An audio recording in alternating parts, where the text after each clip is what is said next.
Osunronke Olomitutu tí mò ń gbé ní Ìkòròdú ní ìlú Gbólómù ni mò ń gbé ní Mọ̀rúfú Adéwálé street ọlọ́wọ́ bus stop agric.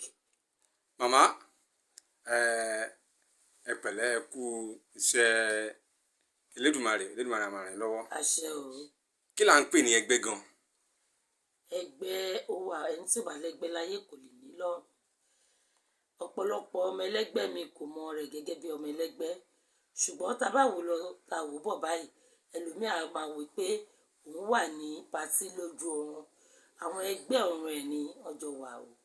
Ọ̀pọ̀lọpọ̀ mi a máa rí rẹ̀ nínú mi gẹ́gẹ́ bí ọmọ ẹlẹ́gbẹ́, a máa wò pé òun wà létí àwọn ẹgbẹ́ ẹ̀ ní, nítorí ẹni tí ò bá lẹ́gbẹ́ láyé kò lè ní ọ̀run.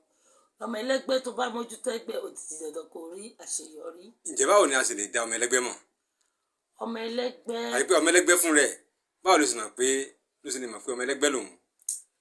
Ọmọ ẹlẹ́gbẹ́ ńgbà tó bá ti ń rí àwọn àlá tó ńlá tó ń ṣiṣẹ́ tí ò lákòjọ tí ò ní bùjókòó, òun ló fi máa ṣe àyẹ̀wò rẹ̀ tó fi máa mọ̀ pé nǹkan báyìí ló ń dààmú pẹ́gbẹ́ ló ń dààmú ayé òun, kì í ṣoògùn ìdílé, àwọn ẹgbẹ́ ló ń dààmú láàmú tó òun ò mójútó. Ẹ bá a sọ fóònù nọ́mbà yín àti àdírẹ́sì ìbílẹ̀ kan sí. Tẹlifóònù nọ́mbà mi ni 080-596-11480. Ìkejì ní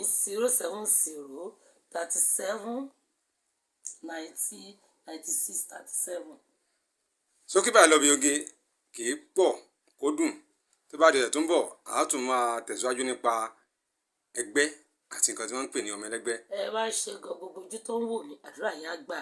Ẹ mọjú ẹ̀mí sí dáadáa báyìí, ìgbàlẹ̀ yín á lé, àwòlé yín á lé, lọ́lá Ọ̀rúnmìlà bàbá wa á ṣẹ o.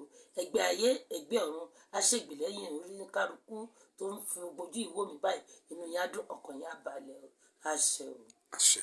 Ìyókù dọjọ́ mẹ́jọ ó dàbọ̀.